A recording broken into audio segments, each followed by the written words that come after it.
me he traído mis libros con los que me siento más seguro para hablar de un tema que es el mío y que a la vez pues creo que es un tema que nos permite entender el mundo en el que estamos, ¿no? Al final yo creo que la filosofía tiene que permitir eso, ¿no? Pues creo que nos tiene que permitir pensar el mundo en el que estamos, ¿no? Entenderlo, comprenderlo, saber de dónde viene y tener una cierta idea de a dónde nos lleva, ¿no?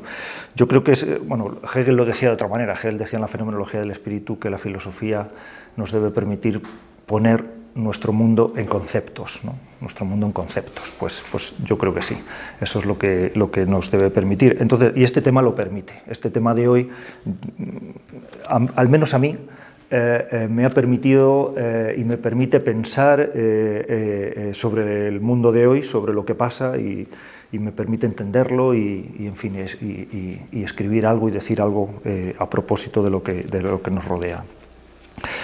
Bueno, el autor clave para entender nuestro mundo y entender eso que se llama postmodernidad, que es eso que vivimos ahora, el autor clave es Leibniz. Y esto me ha costado tiempo entenderlo, me ha costado años entenderlo y dar con la clave, ¿no? Lo que voy a intentar explicar esta tarde pues es esto, es por qué Leibniz pues es de alguna manera un autor que nos permite entender bien el mundo en el que estamos y eso que se llama posmodernidad, ¿no? Por qué resulta clave, ¿no? No solo Leibniz, sobre Leibniz pues otros autores, pero Leibniz es una referencia muy importante que además ha pasado durante muchas décadas, ha pasado inadvertido, ¿no? Por la influencia de Newton y por la influencia de la filosofía inglesa, pues Leibniz no ha sido una referencia filosófica hasta la segunda mitad del siglo XIX, hasta el desarrollo del positivismo lógico, etc., ¿no? Bueno, entonces, voy a decir la tesis, voy a enunciar la tesis principal y a partir de ahí pues comenzamos a pensar. Bueno, ¿por qué Leibniz es la figura clave que nos permite entender eso que llamamos posmodernidad, ¿no? Pues cuando Leibniz es un autor moderno, que muere en el año 1716, entonces, bueno, ¿por qué este autor? Bueno, la idea es muy clara, porque Leibniz es el autor que sustituye una ontología de propiedades por una ontología de relaciones. Este es el enunciado, ¿no? Leibniz sustituye una ontología de propiedades por una ontología de relaciones. Este programa filosófico que aparece con Leibniz en el siglo XVII no tiene ningún éxito durante el siglo XVII, ni siquiera en el siglo XVIII, y comienza a retomarse en el siglo XIX, se desarrolla en el siglo XX y en el siglo XX pues, ha dado origen, ahora explicaré cómo, pues, a este movimiento que llamamos posmodernidad, ¿no? Bueno, la clave entonces es esta, la sustitución de una ontología de propiedades por una ontología de relaciones. Y entonces ahora, ya sé que no he dicho nada con esto, ahora tengo que explicar qué significa, no me atrevo a explicar qué significa ontología, eso lo dejaremos para otro momento, pero sí voy a explicar qué significa esto de cambiar las propiedades por las relaciones. Voy a explicar pues brevemente esto, que es algo que ya hemos visto en el curso que tenemos en la universidad, y a partir de ahí voy a continuar. Bueno, ¿qué significa esto de ontología de propiedades, ¿no? Bueno, yo creo que todos lo entendemos porque todos hemos sido educados de una u otra manera pues, en esta concepción filosófica, ¿no? Todos pensamos que las cosas que nos rodean, los objetos están formados pues, por determinadas propiedades o determinadas características, y pensamos que algunas de esas propiedades o algunas de esas características, también se les llaman cualidades, algunas cualidades de esos objetos, pues algunas cualidades cambian, incluso pueden desaparecer, pero otras cualidades se mantienen ahí siempre y son las que definen el objeto como es en sí mismo. Vamos a poner un ejemplo. Pues podemos poner un ejemplo, pues no sé, una silla, ¿no? y decimos la silla verde, ¿no? Bueno, hay una investigación que surge en el siglo XVII que consiste en intentar averiguar cuáles son los, no sé cómo decirlo, los rasgos intrínsecos o las propiedades intrínsecas que definen la silla, pero la silla realmente en sí misma. Determinadas propiedades que definen el objeto en sí mismo. En esto consiste la investigación, ¿no? Vamos a ver qué propiedades definen la silla en sí misma. En definitiva, ¿qué es la silla realmente? Más allá de mi percepción de la silla, más allá del conocimiento que yo tengo de la silla. Bueno, y podemos decir, bueno, pues el color, por ejemplo, ¿no? El color es, digamos, un rasgo intrínseco de la silla. ¿El color es una propiedad de la silla? Bueno, gente como Locke o gente como Newton nos han convencido, no nos deberían de haber convencido, es mi posición, ¿no? Pero nos han convencido, nos han engañado, ¿no? Bueno, nos han convencido de que el color, por ejemplo, pues no es una propiedad que tenga el cuerpo en sí mismo. El color, pues, es algo así como una sensación que aparece en nuestra mente. El verde es una sensación que aparece en nuestra mente, pero la silla misma no es verde.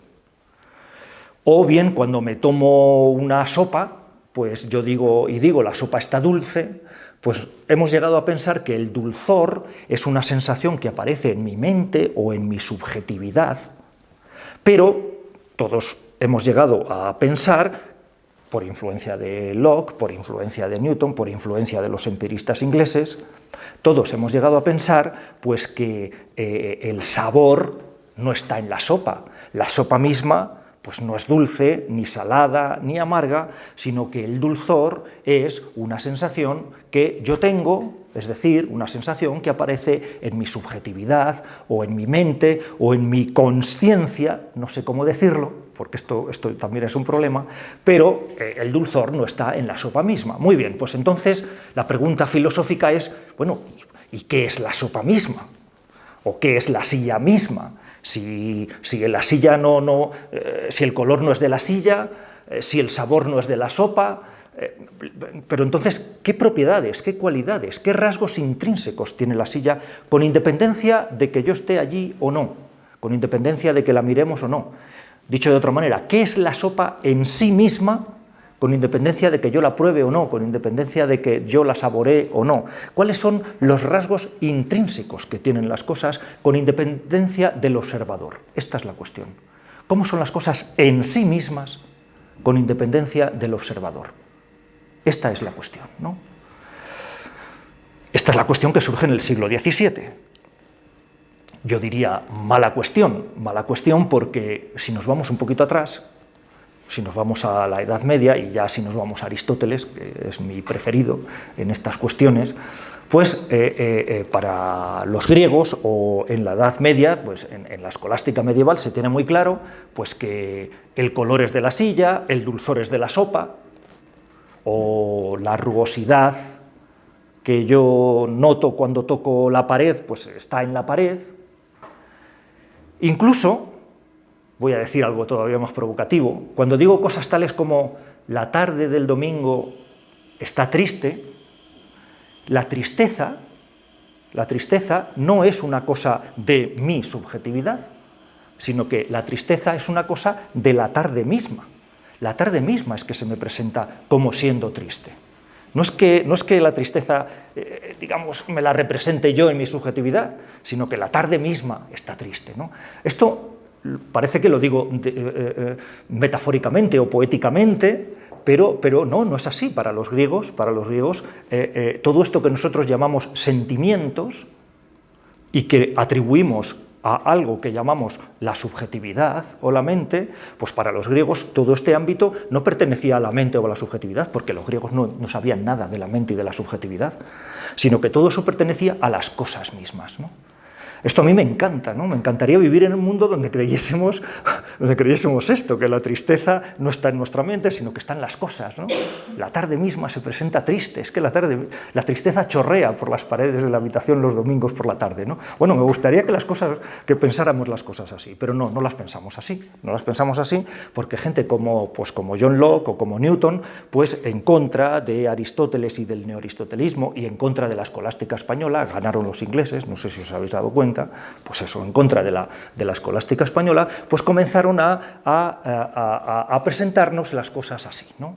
Hay, por tanto, cualidades que pertenecen a las cosas, pero no todas las cualidades pertenecen a las cosas, sino que hay cualidades que creemos que pertenecen a las cosas, pero no son más que cualidades que pone la mente sobre las cosas.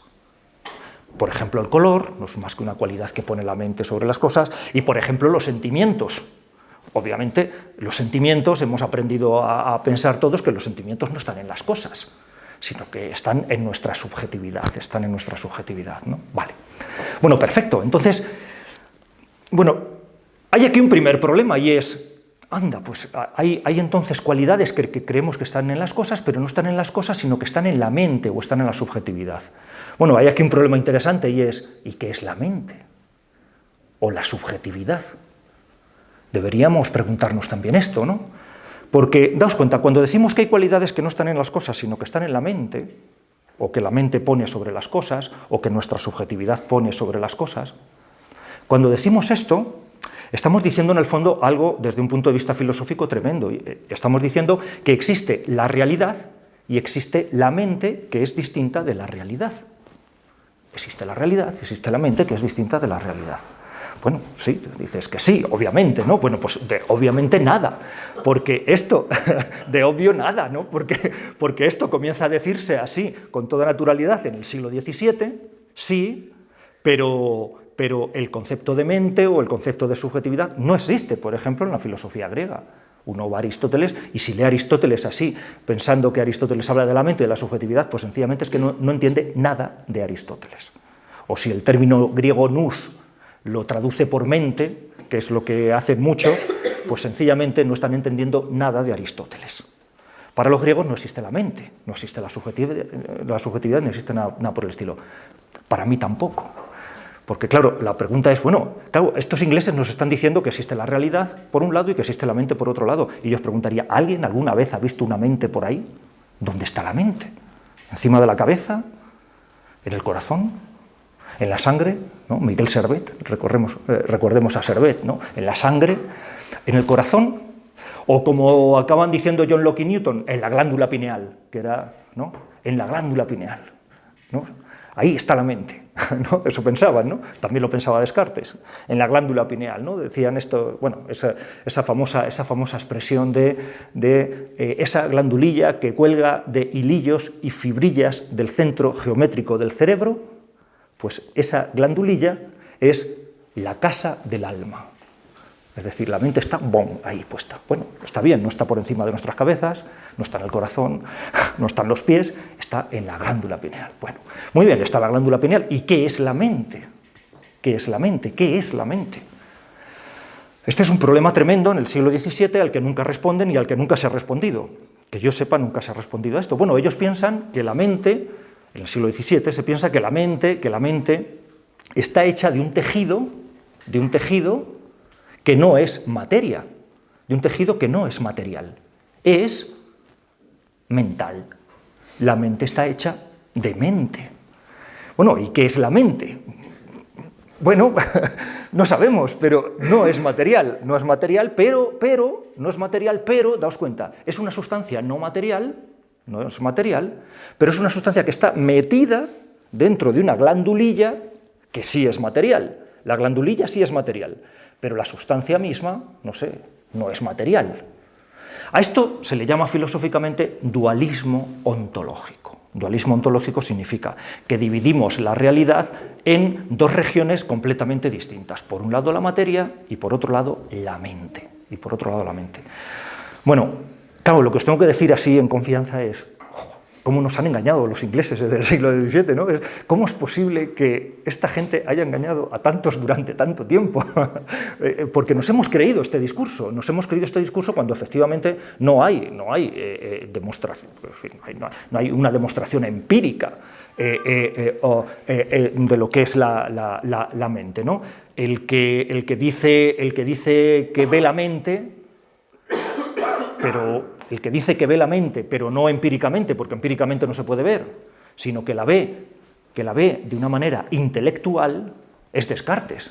Descartes sí. Descartes dice que es posible ver la mente, verla, pero claro, la mente no se ve, como decía Newton, a través de un experimento. No hay ningún experimento que nos revele, vamos, no sé si la Ouija o alguno de estos valdrá, bueno, realmente no vale, no hay ningún experimento que nos revele qué es la mente, ¿no? Es Descartes el que insiste, recordad la segunda meditación metafísica de Descartes, el que insiste que sí, que tenemos una experiencia de la mente, que es la experiencia del yo, que es experiencia del alma, que es experiencia de la subjetividad. Lo que pasa es que es una experiencia que no es sensible, es una experiencia que es intelectual, es una experiencia a la que atendemos a través de una facultad que se llama intuición intelectual. Bueno, o sea, Descartes está diciendo, tenemos una facultad extrañísima, que es la intuición intelectual, que unos son capaces de ejercer, que otros no. Solo los filósofos y algunos más somos capaces de ejercer esa facultad, faltaría más, solo nosotros, y ejerciendo esa facultad llegamos al conocimiento de lo que es la mente.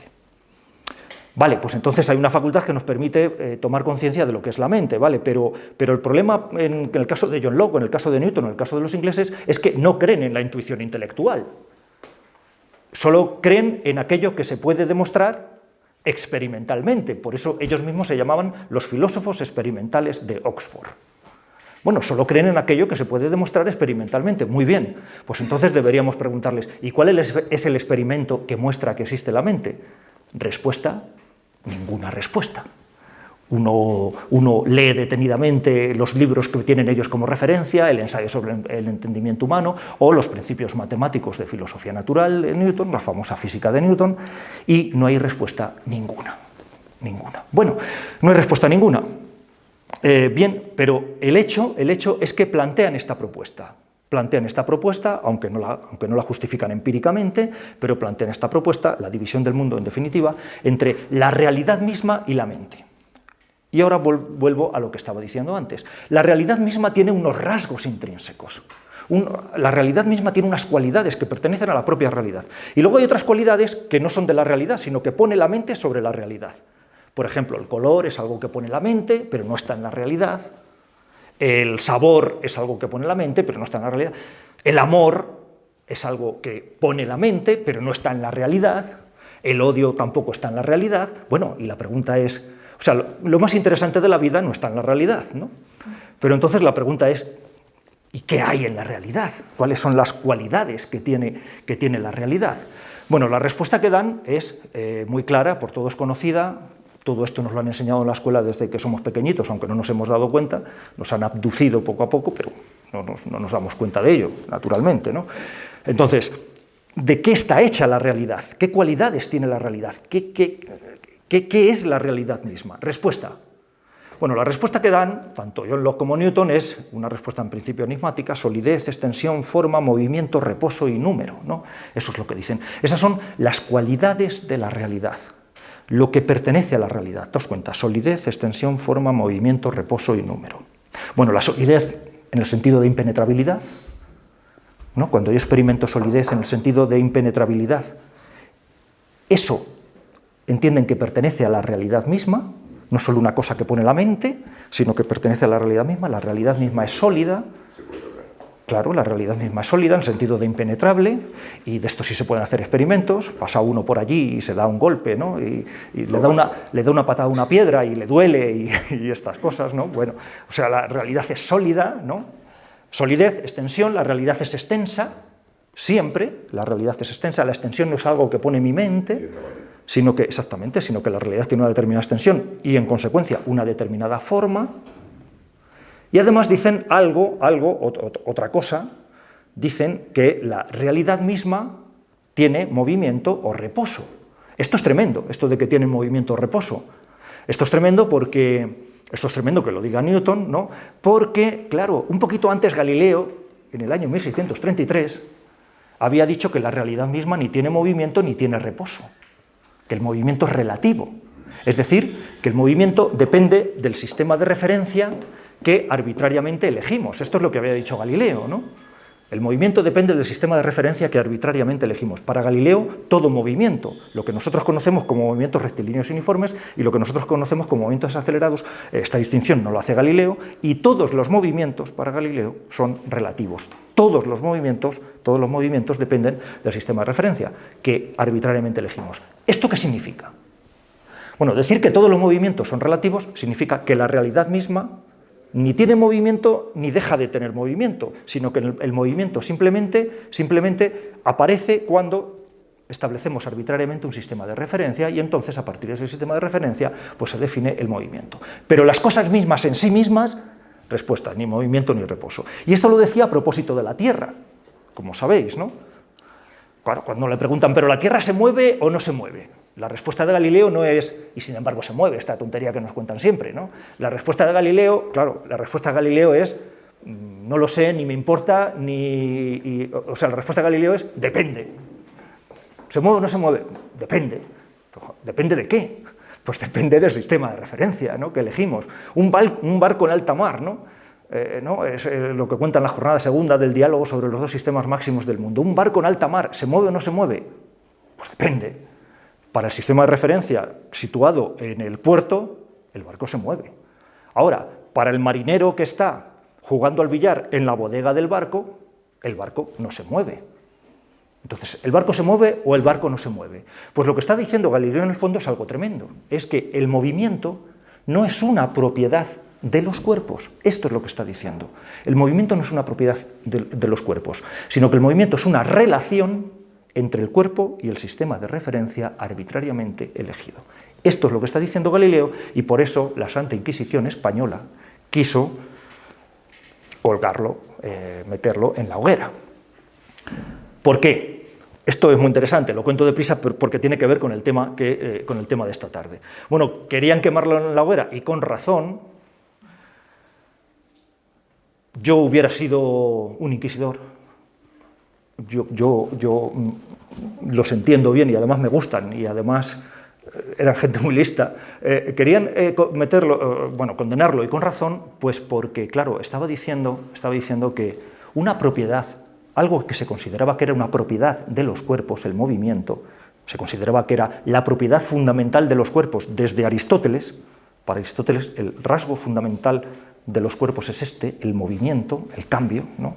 Bueno, pues lo que se consideraba que era una propiedad de los cuerpos, ahora Galileo lo estaba convirtiendo en una relación. Daos cuenta, lo que era una propiedad lo estaba convirtiendo en una relación y además en una relación arbitraria, es decir, una relación que podía cambiar en función del sistema de referencia arbitrariamente elegido. Los escolásticos, que no eran tontos, pensaban, joder, si esto lo hace a propósito del movimiento, como esta teoría filosófica la extienda más allá del movimiento, pues entonces tenemos un problema. ¿Por qué? Porque decimos, el movimiento es relativo, vale. Bueno, si lo decimos solo a propósito del movimiento no pasa nada, pero como lo digamos a propósito del poder de la corona de Castilla, tenemos un problema. Porque claro, si el poder de la corona de Castilla también es relativo, entonces eso quiere decir que puede cambiar de manos. O podemos decirlo de otra manera, o si la justicia es relativa, entonces esto quiere decir que cada uno tiene una noción de la justicia respecto de su sistema de referencia y todas son igualmente válidas. O si la bondad es relativa y no es una cualidad de las cosas, entonces cada uno respecto de su sistema de referencia pues tiene su idea de lo que es la bondad. O sea, para los escolásticos Galileo nos sumía en un absoluto relativismo. Y esto es lo que no estaban dispuestos a asumir, el relativismo galileano, y por eso lo metieron en su casa y de allí ya pues no salió en los últimos años, 8 años de su vida, ¿no? Muy bien. Bueno, sin embargo, volvemos otra vez a Newton. Esto tiene que ver con esto que he dicho de Galileo y ahora veremos que tiene que ver con lo que viene después. Bueno, Newton piensa que el movimiento no es relativo, que el movimiento es una cualidad de las cosas, que pertenece a las cosas mismas, ¿no? Por tanto, cuando decimos que un barco se mueve o que un tren se mueve o que efectivamente podemos determinar su estado de movimiento, pero con independencia del sistema de referencia. Con independencia del sistema de referencia. Repito, con independencia del sistema de referencia. Hay un movimiento al que llama movimiento absoluto, es decir, un movimiento que tiene las cosas en sí mismas, con independencia del sistema de referencia, aunque luego necesitemos el sistema de referencia para medir ese movimiento absoluto. Y a la medida del movimiento absoluto le da el nombre de movimiento relativo. La medida que sí depende de un sistema de referencia, a eso le da el nombre de movimiento relativo. Pero más allá del movimiento relativo, pues estos empiristas ingleses piensan que la cosa misma tiene un movimiento en sí misma. Un movimiento en sí misma, pero ¿dónde se produce ese movimiento? Ese movimiento absoluto, quiere decir, ese movimiento que no depende del sistema de referencia arbitrariamente elegido, ¿dónde se produce ese movimiento? Y la respuesta que dan es tremenda. Ese movimiento absoluto se produce en el espacio absoluto y en el tiempo absoluto. Entonces, el panorama que nos pintan es francamente desolador. Bueno, o no. El panorama que nos pintan es pues ese panorama que nos han explicado en la escuela desde que somos pequeñitos. Existe un espacio absoluto, tridimensional, euclídeo, plano, homogéneo, infinito, un espacio absoluto. Ese espacio absoluto existe con anterioridad a las cosas, de tal manera que si las cosas desaparecen, peor para las cosas, pero el espacio absoluto se sigue manteniendo. A eso le llamamos espacio absoluto, ¿no? Todos pensamos que existe un espacio absoluto, no sé, yo me lo imagino azul, pero no sé cómo será. Bueno, no tiene color, tiene 3 dimensiones, es infinito, es plano, y en ese espacio absoluto 2 rectas paralelas no se cortan nunca, o sea, ese espacio absoluto responde, en definitiva, a los axiomas de la geometría de Euclides, es euclidio, es un espacio euclidio, en esto están pensando, un espacio absoluto que es euclidio. Anterior ontológicamente a las cosas significa que primero es el espacio y luego las cosas pueden desaparecer, pero el espacio se mantiene. Y además piensa que existe un tiempo absoluto. Un tiempo absoluto significa esto, significa un tiempo que existe con independencia de las cosas. Si las cosas antes desaparecen da igual, porque el tiempo sigue transcurriendo, y piensan que el tiempo tiene no 3 dimensiones, tiene una dimensión.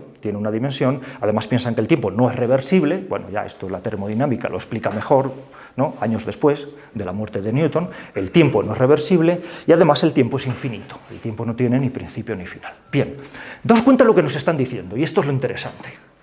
Nos están diciendo, existe una realidad en sí misma que es independiente de nuestra subjetividad, de nuestra mente, y esa realidad en sí misma está formada por un espacio absoluto, un tiempo absoluto, y luego cosas sólidas que tienen una determinada extensión y que tienen una determinada figura. Y esas cosas sólidas que tienen una determinada extensión y una determinada figura son los famosos átomos. Esto es lo que están diciendo. La realidad misma, no mi mente, sino lo que hay más allá de mi mente, es sencillamente lo que son las cosas en sí mismas, pues las cosas en sí mismas son un conglomerado de átomos que son, ¿cómo se definen los átomos? Pues los átomos se definen por partes sólidas, y sólidas en el sentido de impenetrables. Ellos pensaban que los átomos no eran divisibles ad infinitum. Pensaban que los átomos no se podían dividir hasta el infinito, sino que eran partes de materia sólidas, de tal manera que había un momento que eran impenetrables, notábamos esa impenetrabilidad y ya no se podían partir más, ya no se podían seguir partiendo más, ¿no? Había un momento en que esas partes eran impenetrables, en esto están pensando, en fragmentos de materia impenetrables, ¿no? Al ser impenetrables, aunque sean muy pequeños, al ser impenetrables y al no poderse dividir más, tienen que tener una pequeña extensión, aunque sea pequeña, pero tienen que tener una pequeña extensión, tienen que tener una determinada figura, la que fuere, precisamente por tener una extensión tienen que tener una determinada figura. Newton pensaba que había átomos triangulares, esféricos, como cubos, etcétera, bueno, de todo tipo, ¿no? ¿Vale? Tenían átomos que tenían distintas figuras, y esos átomos se están moviendo en el espacio y en el tiempo. Se están moviendo en el espacio y en el tiempo. Esos átomos forman conglomerados, y ahora por fin lo sabemos. La mesa, esa mesa que veo, esta silla que veo, no es más que un conglomerado de átomos.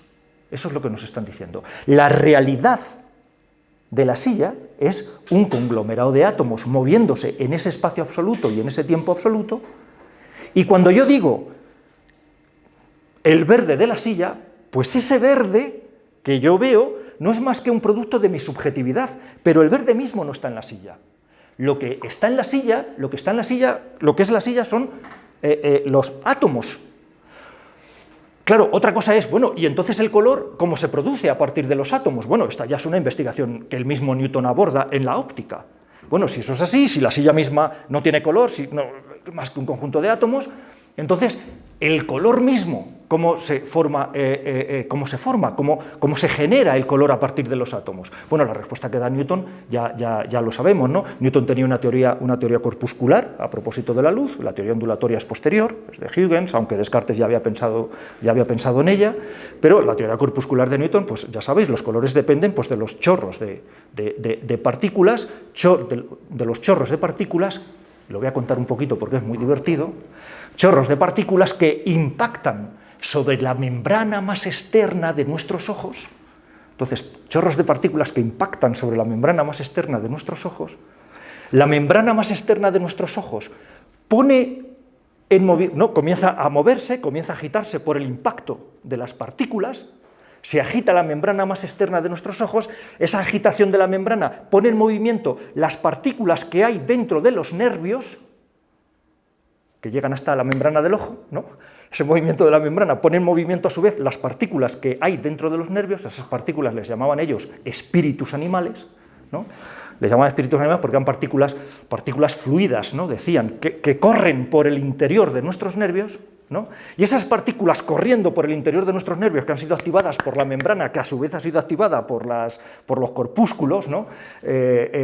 Pues esas partículas corren por dentro de nuestros nervios, por nuestros nervios llegan hasta el cerebro y esas partículas desembocan en la glándula pineal, y en la glándula pineal, y no en la glándula pineal, sino en lo que hay dentro de la glándula pineal, que es la mente, se forma la sensación de color. Es chulísimo esto, ¿no? Es decir, daos cuenta, o sea, las partículas moviéndose por los nervios a toda velocidad llegan hasta el cerebro, recorren el cerebro, desembocan en la glándula pineal, y una vez que desembocan esas partículas, ¿no? Que son los espíritus animales, en la glándula pineal, generan, pero no en la glándula pineal, sino en eso que llamamos mente, generan la sensación de verde. El verde no está en la silla, el verde está en la mente. El verde no es algo material, lo material son las partículas, los átomos moviéndose en el espacio y en el tiempo, eso es lo material. El verde es lo que está producido pues, por la glándula pineal. Por tanto, el verde es algo que pertenece, por la mente que está en la glándula pineal. Por tanto, el verde es una cualidad subjetiva, no es una cualidad objetiva. Las cualidades objetivas son la solidez, la extensión, esos átomos en el espacio y en el tiempo, eso es lo objetivo. Lo objetivo es lo que pertenece al objeto, eso es lo que pertenece al objeto. Lo objetivo en el sentido de lo que pertenece al objeto. Lo demás, los colores, los sabores, el amor, el odio, los celos, todo eso no pertenece a la realidad misma, sino que todo eso no son más que sentimientos o sensaciones, o como decían ellos, pasiones del alma. Todo eso no son más que pasiones del alma que se producen en el alma a partir de la acción física, de las partículas externas. Esto es muy interesante porque si esto es así, entonces, ¿qué es lo que hay que recetar a cualquier persona con mal de amores? Pues lo que hay que recetarle es que se ponga en medio de un flujo distinto de partículas. de tal forma que se le pasen esos sentimientos. Es decir, si uno ve a la persona de la que está enamorado y no es correspondido, ¿no? Y siente un desasosiego interno, pues ese desasosiego interno que siente no está producido más que por las partículas que brotan de la persona esa y que impactan sobre el cuerpo del doliente. Y al final, pues todas esas partículas generan determinados movimientos en los nervios del doliente y finalmente, pues las partículas corriendo por los nervios desembocan en la glándula pineal y en la glándula pineal generan ese sentimiento de desamor. ¿Cómo eliminar ese sentimiento de desamor? Pues ese sentimiento de desamor se elimina quitándote de en medio, es decir, cambia de chorro de partículas. No te pongas aquí delante de este chorro de partículas que no te genera más que estos sentimientos. Hoy diríamos, ¿cómo se dice hoy? Apártate de la persona tóxica, ¿no? Pues eso, pues apártate de esa persona tóxica que te genera esos sentimientos y ponte al lado de una persona que emita chorros de partículas que al final te acaben generando pues otros sentimientos. Bueno, esto lo contaban así, es muy divertido, la verdad leerlo es muy divertido, lo cuenta, bueno, Descartes lo cuenta y no acaba, ¿no? Este tipo de cosas, ¿no? Cómo surgen las pasiones en el alma, ¿no? Bueno, y cómo se remedian, ¿no? Cómo se remedian los dolores, cómo se... No es muy diferente de los planteamientos de bioquímica actuales. Claro, efectivamente. Funciona así. Claro, bien. Tanto unos como otros estaban igualmente equivocados. Eso es lo que yo pienso. Bueno, pero bueno. Claro, justo. Toda primero la psicología posterior del siglo XVIII y del siglo IX, y luego la neurofisiología que surge, pues la neurofisiología rusa, por ejemplo, que se desarrolla en la segunda mitad del siglo XIX y comienzos del siglo XX, y luego la neurofisiología americana. Esto lo cuenta muy bien Oliver Sacks en este libro famoso del hombre que confundió a su mujer con un sombrero, ¿no? Esto lo cuenta muy bien Oliver Sacks en la introducción. Pues efectivamente todos estos desarrollos, primero psicológicos y luego neurofisiológicos, están fundamentados pues, en estas posiciones filosóficas. Claro, en definitiva, y ahí es a lo que voy, están fundamentados en este dualismo ontológico. Es decir, en la división del mundo entre mente y realidad extramental. Se han desarrollado estas ciencias sobre esta división del mundo, ¿no? La división del mundo entre mente y realidad extramental, y incluso se han generado problemas tremendos, porque claro, el problema a partir de este momento es cómo se juntan la mente y la materia, porque claro, decir que la mente está en la glándula pineal, claro, esto no resuelve nada, porque dices, no, los espíritus animales desembocan en la glándula pineal, sí, todo eso es material, vale, perfecto, y hay un momento en que en la mente se forman los sentimientos, ya, pero si la mente no es material, si la mente es algo que está hecho de otra sustancia, si la mente es espiritual, entonces, ¿cómo es posible que algo material, que son los movimientos de las partículas dentro de los nervios, cómo es posible que algo material acabe generando algo que no es material, sino que es espiritual? ¿Qué membrana hay ahí entre la mente y la glándula pineal que hace que por un lado los impulsos que llegan, ¿no? Los impulsos físicos, al otro lado de la membrana, se conviertan en sensaciones, sentimientos, pasiones? ¿Qué pasa ahí? ¿Qué pasa en el límite entre lo mental y lo físico? Bueno, Miguel Ángel, la Capilla Sixtina, el dedo del hombre tocando a Dios, ese es el problema, ¿no? ¿Qué pasa, no? ¿Qué pasa aquí? Hay un punto de contacto entre lo material y lo espiritual, hay un punto de contacto, pero un punto de contacto que no acabamos de entender, ¿no? Que no acabamos de entender, porque ahí ¿qué pasa? Porque ahí ocurren reacciones químicas, pero las reacciones químicas son algo material. Entonces habría que explicar cómo las reacciones químicas, que son algo material, generan algo que no es material, que son los sentimientos, las pasiones, todo esto. Ocurren saltos electrónicos, cambios de spin, cambios, no sé, si eso, pero todo eso es material, entonces hay que explicar cómo todo eso genera al final, pues esto, las pasiones, los sentimientos, etc. Algo que, desde mi punto de vista, nunca se ha explicado. Y lo interesante del asunto, que ahora lo vamos a ver también, es que lo bueno es no explicarlo, o sea, lo bueno es cambiar las cosas hasta el extremo de que no surja ya la pregunta, para que no surja la pregunta. O sea, lo que hay que hacer no es responder a la pregunta, lo que hay que hacer es cambiar la base filosófica para que no surja la pregunta, ¿no? Es decir, dicho de otra manera y hablando en serio, y esto lo vamos a ver ahora a propósito de la posmodernidad, todos estos problemas surgen cuando mantenemos el dualismo ontológico, la diferencia entre realidad y mente, pero a lo mejor o a lo peor, si quitamos ese dualismo ontológico, pues entonces nos surge un programa filosófico primero y científico después, completamente nuevo. Bueno, deberíamos probarlo, ¿no? Si eliminamos ese dualismo ontológico y nos convertimos todos y somos todos monistas, es decir, pensamos que el punto de partida es una base que ni es material ni es espiritual, sino algo distinto, entonces, ¿qué podríamos hacer a partir de ahí? ¿Qué podría surgir a partir de ahí? Bueno, esto que estoy diciendo no es nada descabellado porque es una de las tesis básicas de eso que llamamos posmodernidad, ¿no? Situarnos en un monismo ontológico desde el cual no podamos formular la pregunta por la relación entre la mente y la realidad extramental. No se trata de responderla, se trata de no tener las bases para poder formularla. Continúo.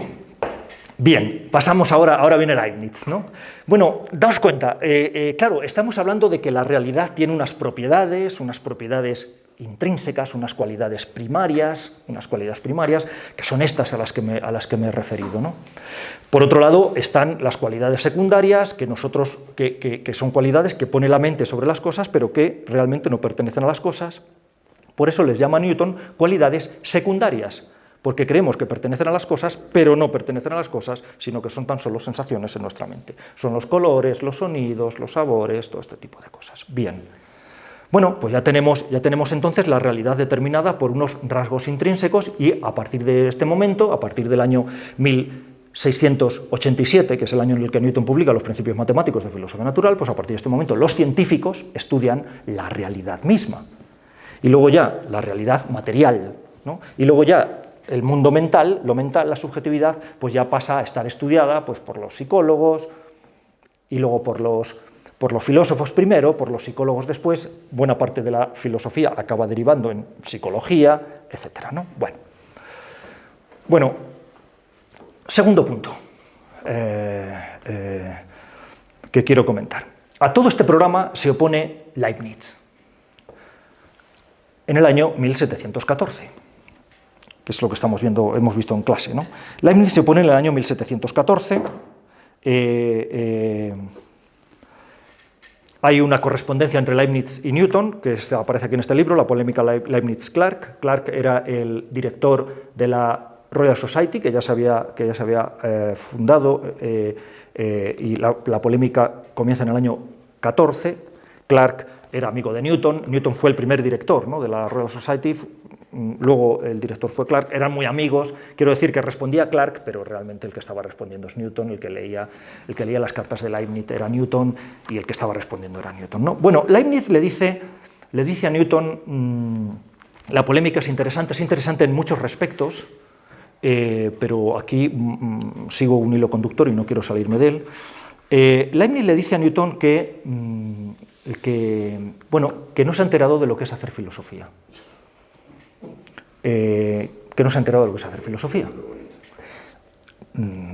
Está muy bien, tenía más razón que un santo, pero bueno.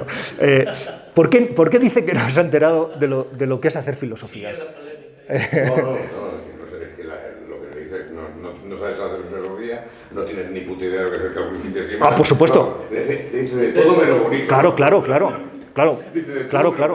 que tampoco sabía que era el cálculo infinitesimal. Bueno, ¿por qué dice esto? Bueno, esto es un poco difícil de explicar, pero bueno, a ver, voy a tratar de explicarlo. Vamos a ver. Leibniz se entiende heredero Leibniz era un especialista, por supuesto, en filosofía escolástica, había estudiado filosofía escolástica, y por tanto, pertenecía a esa tradición, a una tradición neo-aristotélica, y él se siente heredero de la filosofía de Aristóteles. Entiende que de alguna manera esa tradición filosófica que arranca con Aristóteles, ni siquiera con Platón, daos cuenta de lo que estoy diciendo, ni siquiera con Platón, sino con Aristóteles. De alguna manera Platón, o sea, Platón tampoco ha entendido lo que es hacer filosofía, sí Aristóteles, ¿no? Esa tradición filosófica que arranca con Aristóteles, pues piensa que se ha perdido definitivamente en esta filosofía inglesa, ¿no? Y él quiere reivindicar esta tradición filosófica. Él entiende que los ingleses están haciendo otra cosa, pero no filosofía. Bueno, ¿y qué es lo que hace la filosofía? ¿Qué es lo que tiene que hacer la filosofía? Desde luego no lo que hacen los ingleses. Bueno, ¿en qué consiste hacer filosofía? Bueno, esto es un poco difícil de explicar, pero lo explico despacio. Desde el punto de vista de Leibniz, como desde el punto de vista de Aristóteles, la filosofía no es una investigación acerca de las causas ónticas, sino que es una investigación acerca de las condiciones ontológicas. ¿Qué significa esto de que no es una investigación acerca de las causas ónticas? Bueno, Leibniz lo ridiculiza de esta manera. Dice que esta ciencia que está desarrollando Newton explica el movimiento de la bola de billar 2 por el movimiento de la bola de billar 1, el movimiento de la bola de billar 1 por el movimiento del taco, el movimiento del taco por el movimiento del brazo, el movimiento del brazo por el movimiento de los nervios, etc. Y así no terminamos nunca. Es decir, esta filosofía, la filosofía de Newton, daos cuenta, está relacionando un fenómeno físico con otro fenómeno físico, otro fenómeno físico con otro fenómeno físico, otro fenómeno físico con otro fenómeno físico, otro fenómeno físico con otro fenómeno físico. Así podemos llegar hasta hoy en día y llegar hasta los quarks. Efectivamente, me da igual, llegamos hasta los quarks, pero siempre un fenómeno físico con otro, un fenómeno físico con otro, y establecemos relaciones entre un fenómeno físico y otro. Leibniz lo que dice es, esto no acaba nunca, y si acaba es porque arbitrariamente nosotros cortamos con la tijera, cortamos y podemos decir, bueno, esto es suficiente para resolver los problemas prácticos que tenemos, esto es suficiente pues, para tener teléfonos móviles, o esto es suficiente para explicar el perihelio de mercurio, o esto es suficiente, entonces aquí cortamos, aquí lo dejamos y ya está. Pero siempre queda abierta la investigación, siempre podemos seguir preguntando por qué, y esto significa siempre podemos ir hacia un nuevo fenómeno físico, biológico, químico, etcétera, que sea causa del anterior. Esto, para Leibniz, es una investigación óntica. Óntica significa que pone un ente en relación con otro ente, un ente en relación con otro ente, o lo voy a decir de otra manera, un fenómeno en relación con otro fenómeno, un fenómeno en relación con otro fenómeno. Pero la filosofía no puede hacer eso. La filosofía no puede poner en relación, no trata de poner en relación un ente con otro ente, sino, atención, la filosofía tiene que poner en relación el ente con el ser. El ente con el ser. Bueno, Ortega hablaba mucho de esto, y se llenaba la sala cuando hablaba de esto. Eran otros tiempos. El ente con el ser, ¿no? Vale, el ente con el ser. ¿Qué significa esto de poner en relación el ente con el ser? ¿Qué es el ser? Bueno, ya nos hablamos de poner en relación un ente con otro ente, un fenómeno con otro fenómeno, traduzco ente por fenómeno, ya estoy diciendo una barbaridad, pero bueno, aproximadamente, ¿no? ¿Qué es esto de poner en relación el ente con el ser? El ente con el ser, ¿qué es el ser? Bueno, efectivamente, en la correspondencia, Leibniz insiste en que el ser no es un ente. El ser no es un ente, no es un fenómeno físico. El ser no es un fenómeno físico. Al hablar del ser, hablamos de las condiciones que hacen posible que los entes sean lo que son. Dicho de otra manera, al hablar de ser, estamos hablando de las condiciones que hacen posible que los fenómenos aparezcan como aparecen. Las condiciones que hacen posible que los fenómenos aparezcan como aparecen. ¿Cuáles son esas condiciones? Las condiciones que hacen posible que los fenómenos aparezcan como aparecen. ¿Cuáles son esas condiciones? No os asustéis todavía, no os vayáis, por favor, que lo voy a explicar y todos lo vamos a entender. Hasta yo lo he acabado entendiendo, así que lo entenderemos todos. Bueno, voy a leer aquí, bueno, tengo esta historia de filosofía que me encanta, de Martínez Marzoa, que es un catedrático de Barcelona, que me encanta, que es un filósofo, bueno, es mi libro de cabecera, como veis, lo tengo destrozado. Bueno, hace aquí una traducción de la monadología, que voy a leer, porque explica Leibniz esto de vamos a estudiar, esto de qué son las condiciones de posibilidad de los fenómenos, que es lo que tiene que estudiar la filosofía. Bueno, y lo dice de una manera muy enigmática y lo quiero leer y después lo voy a explicar, pero a ver si lo encuentro. A ver dónde está esto, el espacio y el tiempo. A ver, no tiene que estar más atrás.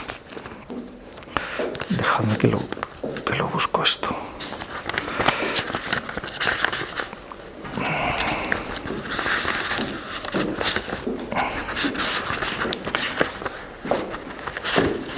Vale, ya está, ya lo tengo aquí. Vale, dice lo siguiente. Dice,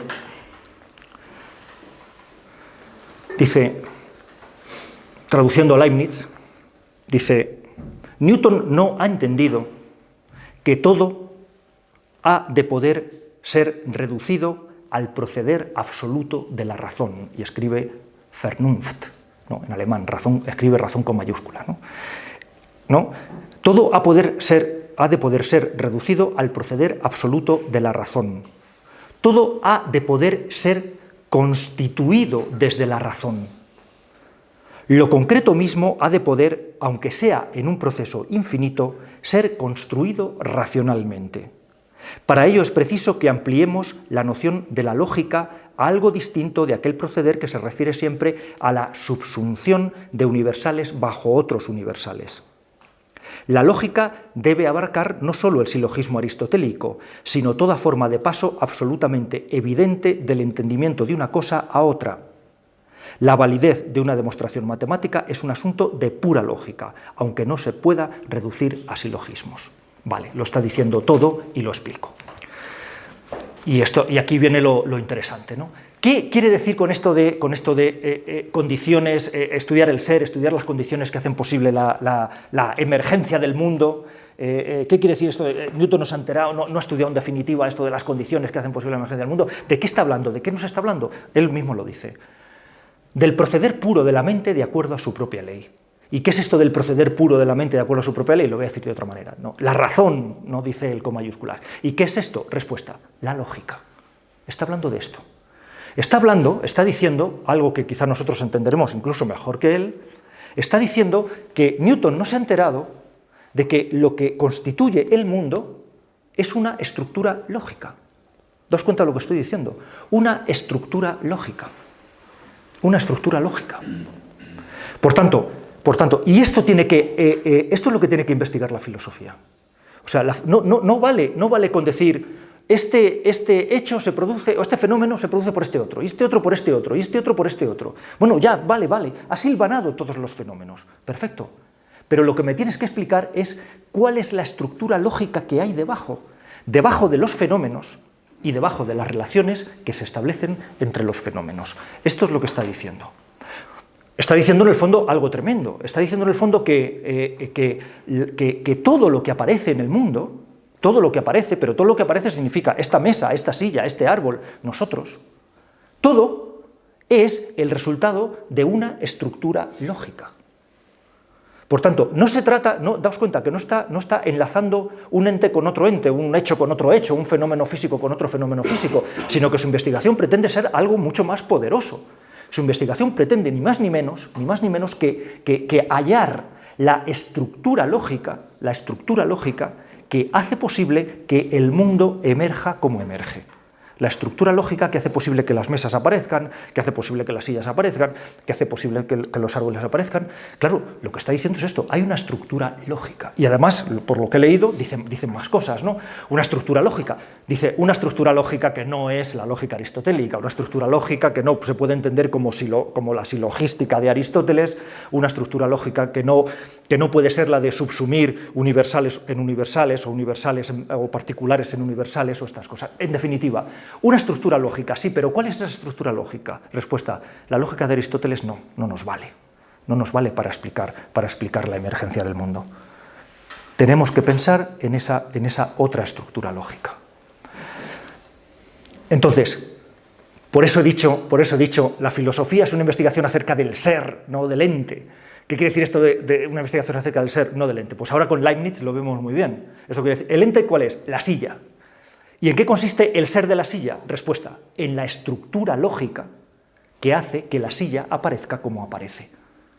Ese es el ser. Pero el ser mismo no es ente, sino aquello que hace posible que el ente sea lo que es. En el caso de Leibniz, esa estructura lógica. Bueno, esto yo creo que a nosotros nos tiene que ser, esto a nosotros nos es muy familiar, ¿no? Porque nosotros tenemos ahí en nuestro Skype a nuestro primo, que está en Roma, y claro, eso que tenemos ahí en el Skype, ¿qué es? Pues es un software, y en el fondo un software, ¿qué es? Pues es una estructura lógica en virtud de la cual aparece una determinada figura, aparecen unos determinados colores, aparecen determinadas voces, determinados sonidos, no sé qué, ¿vale? Una estructura lógica que hace que aparezca eso.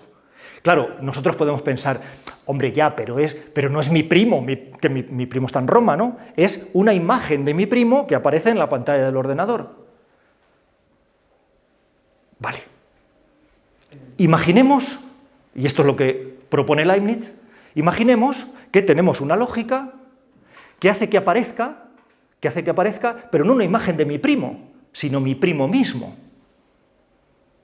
Esto sería maravilloso, que tuviésemos un software, no sé, José María, dinos algo al respecto, ¿no? Que tuviésemos un software que hiciera que, no sé, que tirásemos, yo qué sé, como una monedita, como en las películas de ciencia ficción, ¿no? Una monedita y ¡bum! Y ahí, en el salón de mi comedor, en el salón de mi casa, pues que apareciera, ya en un Skype, no sé, 7.0, pues que apareciera, pero no una imagen de mi primo, sino mi primo mismo. Es decir, ya que no apareciera, digamos, un color, sino que apareciera también solidez, incluso el olor pestilente de mi primo, o incluso, no sé, el sabor no sé, el sabor de un chupachú, o no sé, un software tan sofisticado que apareciera, que hiciera posible que delante de nosotros apareciera la totalidad de las determinaciones del ente. Y ahora viene lo interesante. Y alguien podría, bueno, esto es lo que está pensando Leibniz, esto es lo que está discutiendo Leibniz. Y alguien podría decir, joder, pero si mi primo está en Roma, no puede aparecer en el comedor de mi casa. Respuesta de Leibniz. Bueno, pues efectivamente, cuando tu primo apareciese en el comedor de tu casa, tu primo de Roma y tu primo, el del comedor de tu casa, que serían en el fondo el mismo ente en la medida en que tendrían las mismas determinaciones, esos dos entes, ¡pum!, se juntarían, inmediatamente se juntarían y se quedarían convertidos en el mismo ente. O sea, habríamos conseguido teletransportar a tu primo de Roma y aparecería instantáneamente en el salón de mi casa. A esto le llama Leibniz principio de identidad entre los indiscernibles. Principio de identidad entre los indiscernibles. Que este principio no lo hemos estudiado, pero que es muy interesante. Principio de identidad entre los indiscernibles. En el fondo, Leibniz lo que está diciendo es, punto uno, las cosas no son más que el conjunto de sus propiedades o el conjunto de sus determinaciones. Esto es importante, punto uno. Esto es una tesis griega que él asume, ¿no? Las cosas no son más que las determinaciones, es decir, que las determinaciones en que aparece, ¿no? Esto es lo primero que hay que tener en cuenta con Leibniz. Las cosas no son más que las determinaciones en las que aparecen, ¿vale? Por ejemplo, cuando yo digo el árbol es, y pongo detrás predicados, el árbol es verde, el árbol es alto, el árbol está en el jardín, nosotros distinguimos entre ser y estar, pero otras lenguas no, el árbol está en el jardín, etc. Pues lo primero que tenemos que tener presente es que para Leibniz lo que es el árbol no es más que el conjunto de predicados que atribuimos al sujeto. Más allá de los predicados no hay nada. Esto es importante, más allá de los predicados no hay nada. Más allá de los predicados no hay nada. Por tanto, esto era así para los griegos. Esta es una tesis básica en la filosofía griega. Las cosas no son más que el conjunto de sus determinaciones. Más allá de las determinaciones, las cosas no son. Y si algo no tiene determinaciones, sencillamente no es, ¿no? Por tanto, esto que nos cuenta el Antiguo Testamento de iba Moisés, ¿no? Andando y se encuentra con la zarza ardiendo.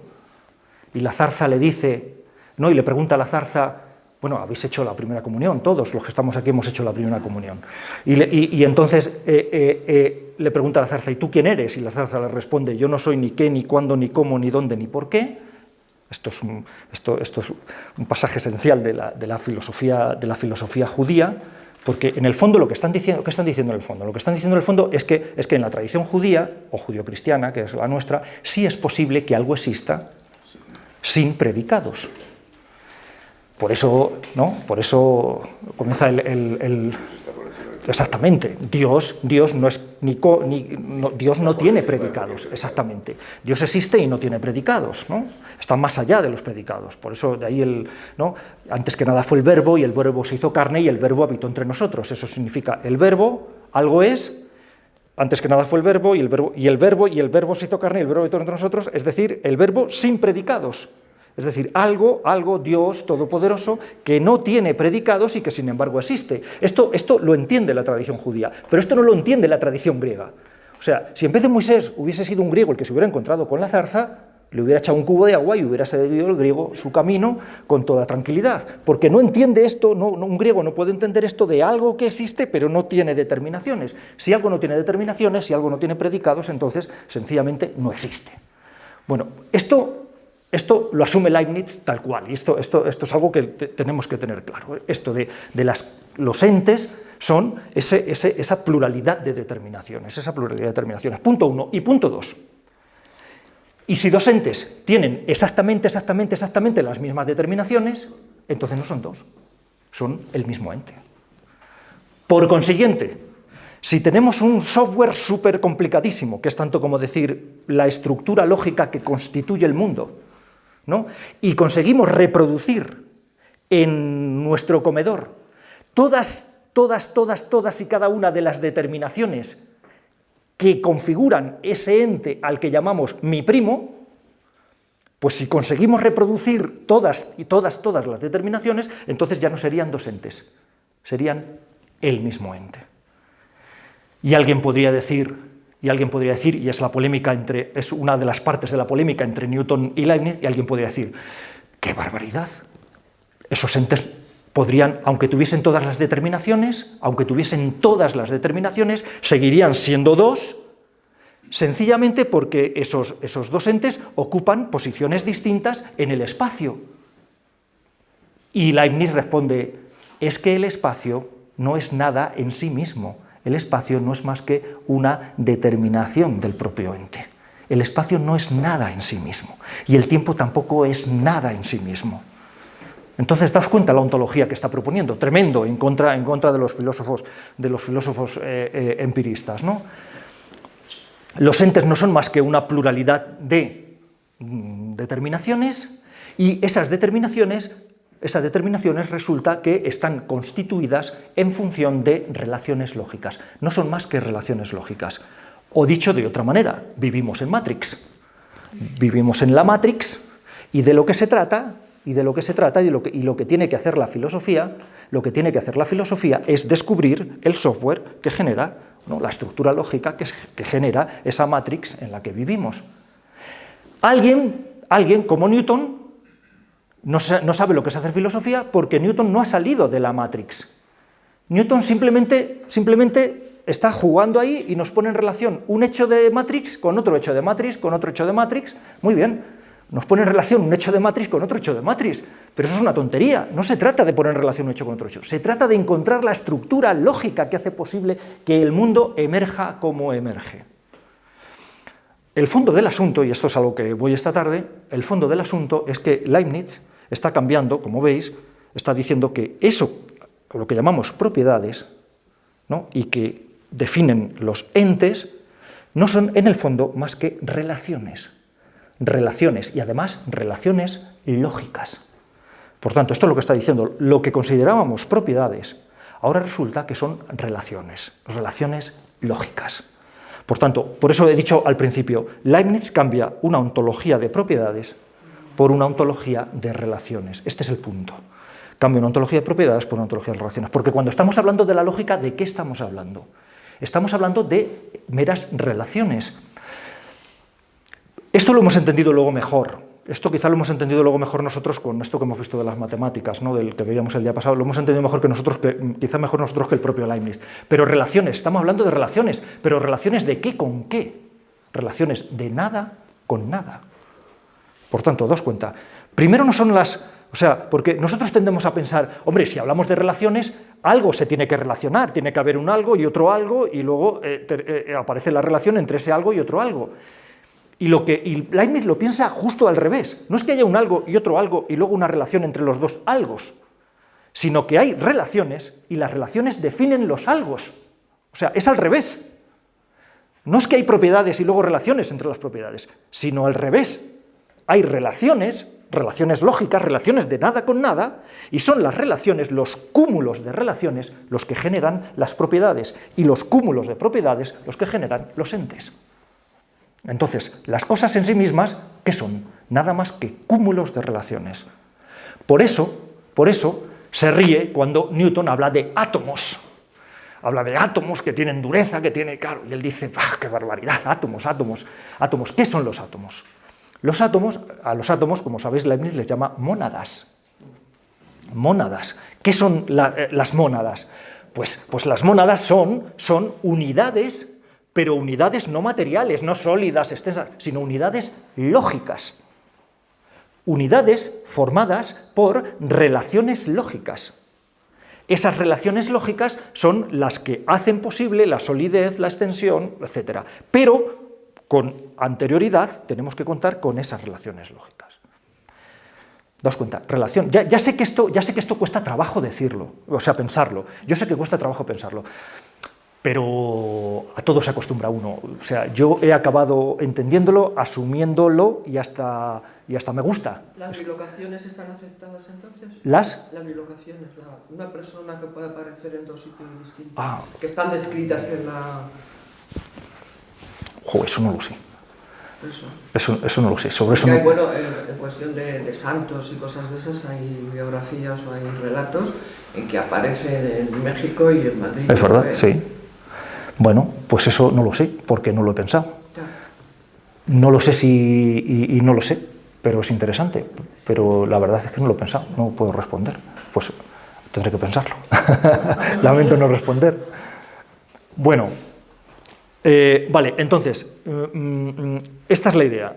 Relaciones de nada con nada. Y os decía que esto es como la cerveza. Al principio uno no lo puede asimilar, pero si le vais dando una vuelta, pues seguro que poco a poco conseguís fagocitarlo y hacerlo vuestro. Y bueno, vale, continúo. Ahora voy ya, bueno, ya sé que es muy tarde, ¿no? Voy a lo interesante. Leibniz permanece en el más absoluto olvido en el siglo XVIII hasta el siglo XIX, que se retoma. Y lo retoma una corriente filosófica que es el positivismo lógico, a la vez, el positivismo lógico que se desarrolla en primer lugar en Viena, en Europa, y por otro lado, bueno, otro tipo de filosofía que en el siglo XIX se desarrolla con independencia la filosofía continental, que es el pragmatismo americano. Quizá os suene esto un poco. Dentro del positivismo lógico pues encontramos referencias bueno, muy conocidas como Wittgenstein, Carnap, Russell, Whitehead, etc., ¿no? Y dentro del pragmatismo americano pues encontramos referencias para nosotros menos conocidas, pues como Dewey, John Dewey, Peirce, James, Lewis y Santayana, que era, pues, bueno, sus padres eran de Salamanca, bueno, inmigrantes en Estados Unidos. Santayana es una figura muy relevante en el pensamiento americano, en la filosofía americana de la segunda mitad del siglo XIX y primera mitad del siglo XX, ¿no? Bueno, vale, esta idea de entender el mundo desde relaciones es una idea que se asume, no voy a decir cómo ni voy a explicar esto, se asume por el positivismo lógico, se asume de otra manera, y ahí es lo que voy a explicar, por el pensamiento americano, por el pragmatismo americano, y luego esa idea pues, se ha desarrollado dentro del pragmatismo americano durante el siglo XX hasta configurar eso que se llama pues, posmodernidad, ¿no? Voy a explicar esto un poco. Porque el pragmatismo americano le da un giro a esta ontología de relaciones. Pensemos ahora lo siguiente. He traído el libro este de John Dewey, La miseria de la epistemología, bueno, una traducción de algunos artículos que ha hecho un compañero mío. Y pensemos ahora en lo siguiente. Claro, Leibniz está pensando en relaciones lógicas. Y Leibniz está pensando en que efectivamente hay una lógica, que no es la lógica aristotélica, como hemos visto, pero hay una lógica que tendremos que descubrir y que él comienza a investigar. ¿Cuál es esa lógica que permite la constitución del mundo? Él comienza a investigar esa lógica, pero se muere en el año 16, con lo cual no le da tiempo a nada, ¿no? Este programa de vamos a ver cuál es la lógica del mundo, la lógica que hace posible la emergencia del mundo, ese programa continúa en la década de los 20 y es el que permite el desarrollo de la lógica de primer orden, lo que conocemos hoy como lógica de primer orden o lógica de predicados, la lógica de Whitehead y Russell. Ellos operan sobre las escasas formulaciones que dejó Leibniz. Lo que quiero decir con esto es que bueno, Leibniz deja formulado el proyecto, pero Leibniz lo desarrolla pues, porque se muere, ¿no? Luego se desarrolla ya en el siglo XX pues por el positivismo lógico. Bueno, Leibniz está pensando en una lógica que articula la totalidad del mundo y una lógica que es una lógica en Europa, pero también una lógica en China. La misma lógica regula el mundo de los chinos. Y esto lo cuenta en un libro que se titula La teología natural de los chinos, ¿no? La misma lógica regula el mundo de los chinos, la misma lógica regula bueno, el mundo europeo, etc. Hay una lógica de fondo, una lógica. Por eso habla de un proceder absoluto, absoluto es absoluto, sin nada debajo, el punto de partida, etc., ¿no? Ahora os propongo lo siguiente, os propongo un giro. Os propongo que pensemos en el mundo, que el mundo está constituido en función de relaciones, ¿vale? Sí, en función de relaciones, pero propongo que pensemos que el mundo está constituido, pero no en función de relaciones lógicas, sino en función de relaciones pragmáticas. Es más, os propongo que pensemos que esas relaciones lógicas que Leibniz había entendido que eran primerísimas, absolutas, que pensemos por un momento que la lógica no es lo primero, sino que lo primero son determinadas relaciones prácticas en virtud de las cuales se forman las relaciones lógicas. Esto es todavía ir un paso más allá. Un paso más allá, ya no sabemos dónde vamos, pero un paso más allá, ¿no? No relaciones lógicas, sino relaciones prácticas en función de las cuales aparecen las relaciones lógicas. Es decir, pensemos por un momento que lo primero no es la lógica, sino la acción. ¿Te das cuenta de lo que estoy diciendo? Lo primero no es la lógica, sino la acción.